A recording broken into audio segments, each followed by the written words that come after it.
खुशामदीद नाजरीन, आप देख रहे हैं हिंदुस्तान डेली के लिए महाराष्ट्र के नांदुरा से नज़ीर रिजवी की रिपोर्ट। दिनांक 3 जुलाई 2023 को रेलवे चौक नांदुरा में ऑल इंडिया मजलिस इत्तेहादुल मुस्लिमीन विद्यार्थी अगाड़ी और नांदुरा ताल्लुके की जानिब से महाराष्ट्र में जो ट्रिपल इंजन की सरकार बनी है उसके निषेध में औरंगाबाद खासदार इम्तियाज़ जलील के आदेश पर पूरे महाराष्ट्र में पटाखे फोड़कर इस ट्रिपल सरकार का निषेध किया गया।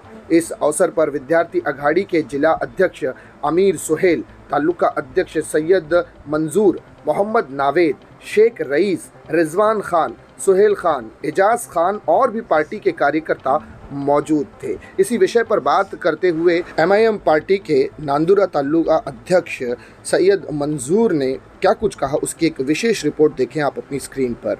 ऑल इंडिया मजलिस इत्तेहादुल मुस्लिमीन की जानिब से एक निषेध किया गया।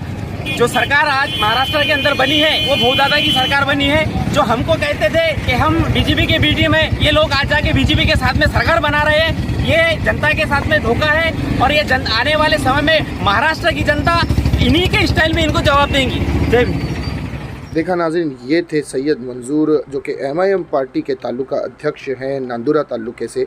इन्होंने अपने निषेध के बारे में पूरी जानकारी दी। इसी तरह की खबरों के लिए नाज़रीन बने रहिएगा हमारे साथ। मैं सिराज शेख हिंदुस्तान डेली से फिर मिलूँगा किसी अगली खबर के साथ। तब तक के लिए जय हिंद।